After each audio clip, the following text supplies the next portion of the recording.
నమస్తే. మీరు నమ్మిన మీ ఇష్టదైవంతో మాట్లాడాలి. ఆ రూపంలో ఉన్న ఫోటో ముందు నుంచుని, ఆయన రూపాన్ని తనివితీరా చూడాలి. మీ మనసులో ఏ భావాలు వస్తున్నాయో గమనించండి. ఆనందం కలుగుతుందా? ప్రశాంతంగా ఉందా? ఆలోచనలు ఆగిపోయాయా? మానసికంగా ఆ రూపాన్ని మీ హృదయంలోకి తెచ్చుకోగలిగారా అనేది గమనించుకోండి. మొదట ఆయన కళ్ళల్లోకి చూస్తూ మీ భావాలను తెలియచేయండి. మీకు ఆయనకి మధ్య ఒక దృఢమైన బంధం కలగాలని ప్రయత్నించండి. ముందుగా ఒక జ్యోతిని వెలిగించి, ఆ రూపానికి సంబంధించిన మంత్రాన్ని 3 సార్లు పఠించండి. తర్వాత సంపూర్ణ శరణాగతితో ఈ మంత్రాన్ని పలకండి. ఓం త్వమేవ మాతా చ పితా త్వమేవ, త్వమేవ బంధుశ్చ సఖా త్వమేవ, త్వమేవ విద్యా ద్రవిణం త్వమేవ, త్వమేవ సర్వం మమ దేవ దేవ అని. ఆధ్యాత్మికతలో నా తల్లి తండ్రి నీవే, నా బంధువు స్నేహితుడు నీవే, నా చదువు ధనం నీవే అని ఆయన మీద మీకున్న ప్రేమను తెలియజేయండి. నా సర్వస్వం నీవే అని చెప్పండి.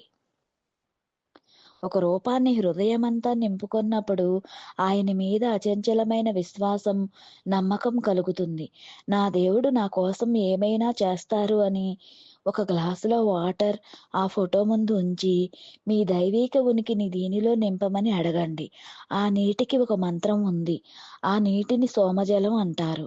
వైనతేయ సోమం పిబ సోమం పిబతు వృద్రః సోమం ధనస్య సోమితో మహ్యం దదాతు సోమినః అని.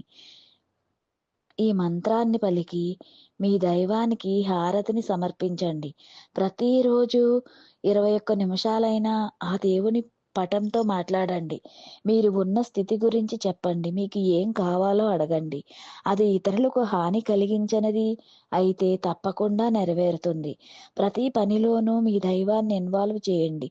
మీరు వంట చేస్తుంటే మీ దైవం నామాన్ని పలుకుతూ ఈ ఆహారం రుచిగా రావాలి.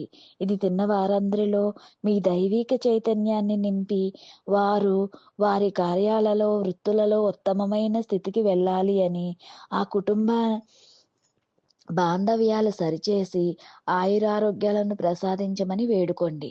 ఒక ఇంట్లో ఒక్కరికైనా వారి దైవంతో దృఢమైన బంధం ఉంటే, ఆ భగవంతుడు ఆ కుటుంబానికి రక్షణా కవచం అనుగ్రహించినట్లే. శ్రీ పరంజ్యోతితో మైత్రి అనే ఛానల్‌ను సబ్స్క్రైబ్ చేసి, లైక్ చేసి, షేర్ చేయండి. మీ అనుభూతులను కామెంట్ రూపంలో తెలియజేయండి. ధన్యవాదాలు.